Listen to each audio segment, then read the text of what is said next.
नमस्कार व्यूअर्स, आप सभी लोगों का बहुत बहुत स्वागत है आपके चैनल ओम एस्ट्रो कश्यप में।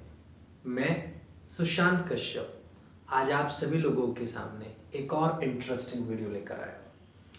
दोस्तों, आज इस वीडियो में मैं आप सभी लोगों को बताने वाला हूँ कि किस व्यक्ति को रत्न धारण करने चाहिए और किस व्यक्ति को रत्न नहीं धारण करने चाहिए। इस वीडियो में मैं आपको बताऊंगा कि रत्न धारण करने के बाद कितने समय में कोई रत्न रिजल्ट देने योग्य होता है और यदि आपने गलत रत्न धारण कर लिया है तो उसके क्या सिम्टम्स या क्या रिजल्ट्स मिल सकते हैं, इसके ऊपर हम लोग बात करेंगे। तो चलिए हम शुरुआत करते हैं आज की वीडियो को लेकर। सबसे पहले हमें समझना है कि रत्न की जरूरत किन केसेस में पड़ती है या कौन सी जन्म कुंडलियां हैं जहाँ पे रत्न की आवश्यकता अधिक है। देखिए, किसी भी जन्म कुंडली की तरफ अगर आप नजर डालेंगे तो उस जन्म कुंडली में 12 हाउसेस होते हैं या 12 खाने होते हैं। इन 12 घरों में 6th house, 8th house and 12th house से रिलेटेड रत्न व्यक्ति को कभी भी नहीं पहनने चाहिए। मैं अपने अनुभव से ये बात कह रहा हूँ और मैंने बहुत से केसेस पे ये अप्लाई करके देखा है कि 6th, 8th एंड 12th का रत्न कभी आपको लाइफ टाइम सुटेबल नहीं रहता है, बल्कि इसे हम कहते हैं शॉर्टकट तरीके से इंसान शॉर्टकट अपनाता है और फिर ऐसे लॉन्ग कट के लिए लाइफ में जाता है कि बेड रेस्ट उसका हो जाता है, या आप कह सकते हैं कि वो किसी बीमारी में पड़ सकता है या उसका कोई एक्सीडेंट भी हो सकता है। चलिए हम पहले समझते हैं कि रत्न धारण ना करने में और कौन कौन सी कंडीशन अप्लाई होती है। एक कंडीशन और है, मान लीजिए किसी भी जन्म पत्रिका के अंदर एक घर के अंदर बहुत सारे ग्रह बैठे हैं।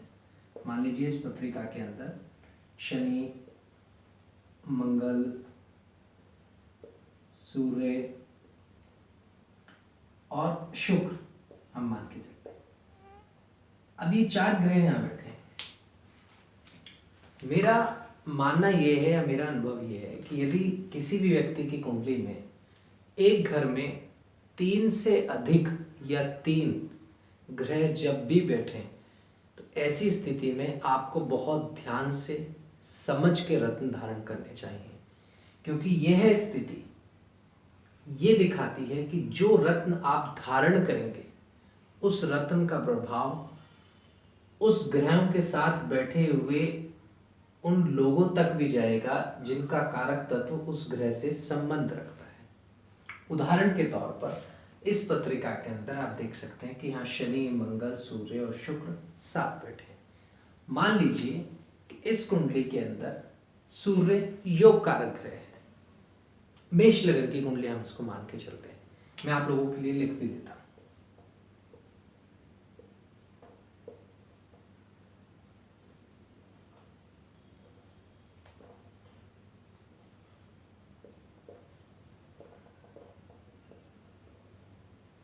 जी, अब हम देख सकते हैं कि ये मेष लगन की कुंडली है और यहाँ पर सूर्य विराजमान है जिसमें कि मंगल, शनि और शुक्र भी साथ में।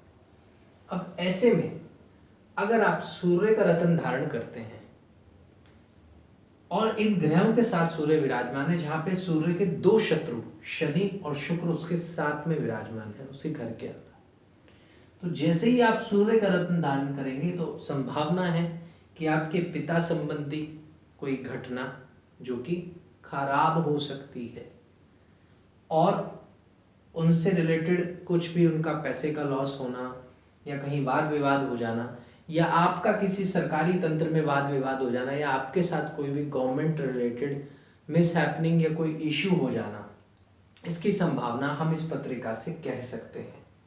क्योंकि इसमें जो आधार है वो ये है कि आप जब किसी एक ग्रह को मजबूत करने की कोशिश करेंगे और जब वहां पे बहुत सारे ग्रह साथ बैठे हैं, बहुत सारी एनर्जीज इकट्ठी शेयर हो रही हैं, वहां पर उस ग्रह से निकलने वाली तरंगे और भी ग्रहों को प्रभावित करेंगे जो कि यहाँ पे उसके शत्रु ग्रह हैं। तो मेरा आधार यही है कि जब आपकी कुंडली में कहीं भी किसी भी घर में बहुत अधिक ग्रह आ जाएं तो उसे आकलन करें कि अगर ये मित्र ग्रह हैं, आपस में सभी मित्र हैं, तो आप उसका रत्न धारण कर सकते हैं, अन्यथा रत्न धारण ना करें। इसके बाद में मैं कहूँगा रत्न धारण और किसको नहीं करना चाहिए। थर्ड कंडीशन की बात करते हैं। देखिए, किसी भी पत्रिका में कोई भी आपका योग कारक ग्रह हो या आपका लग्नेश हो, जिनका रत्न धारण करना बहुत अच्छा होता है और बहुत उपयोगी माना जाता है, जैसे कि मैंने यहाँ टिक भी किया है कि लगन का, पंचम का और नवम भाव के स्वामियों का रत्न धारण करना अच्छा है, उपयोगी है, और योग कारक ग्रह का आपके अपने लगन के अनुसार। लेकिन मान लीजिए आपका योग कारक ग्रह की डिग्री 12 से लेके 18 डिग्री के बीच में है,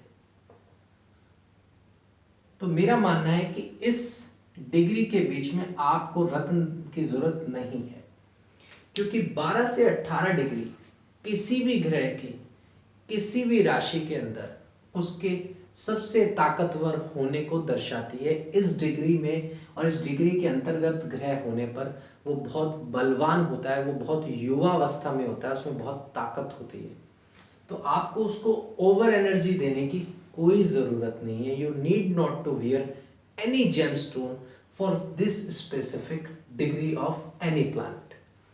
अब अगर हम देखें कि योग कारक ग्रह अगर आपका है और उसकी डिग्री लगभग 6 डिग्री है, तो यहां पे आप उसका रत्न पहन सकते हैं, क्योंकि आपको उसे बल प्रदान करना है, क्योंकि वो आपकी कुंडली का योग कारक ग्रह है। वो उस घर के कारक तत्वों में और उस ग्रह से संबंधित कारक तत्वों को बढ़ाएगा। तो यहां पे ये एप्लीकेबल है कि you can wear a gemstone.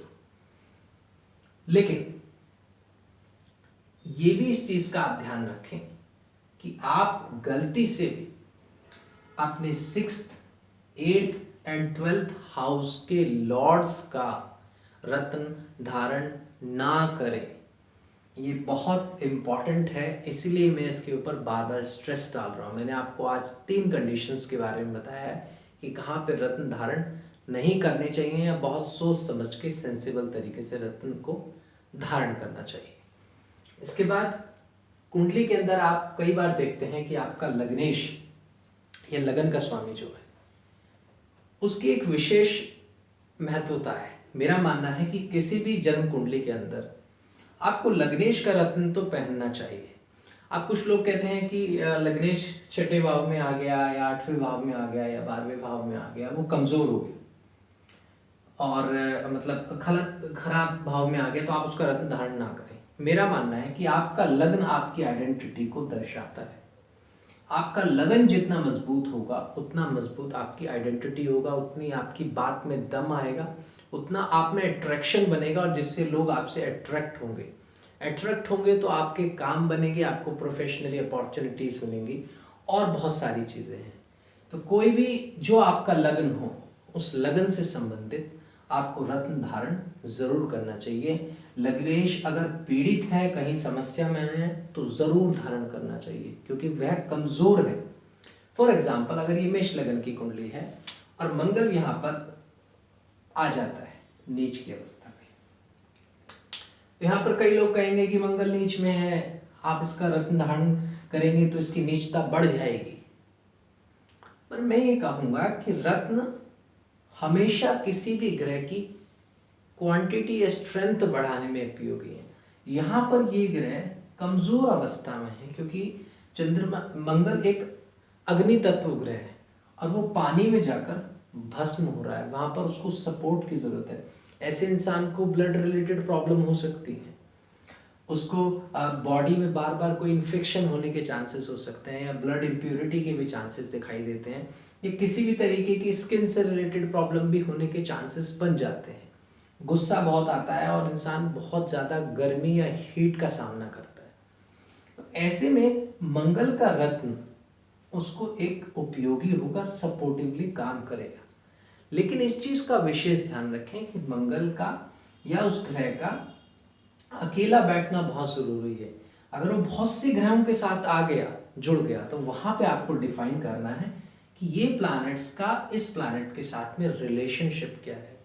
ये इसका एनिमी प्लैनेट है, इसका न्यूट्रल प्लैनेट है, या फ्रेंडली प्लैनेट है, उसके आधार पर अगर आप रत्न डिसाइड करेंगे तो बहुत इंपॉर्टेंट होगा। जैसा कि मैंने आपको ये मेष लगन के कुंडली में योग कारक सूर्य का एग्जाम्पल दिया कि योग कारक होने के बावजूद अगर वो इस स्टेज पे है तो आपको उसका रत्न धारण नहीं करना चाहिए।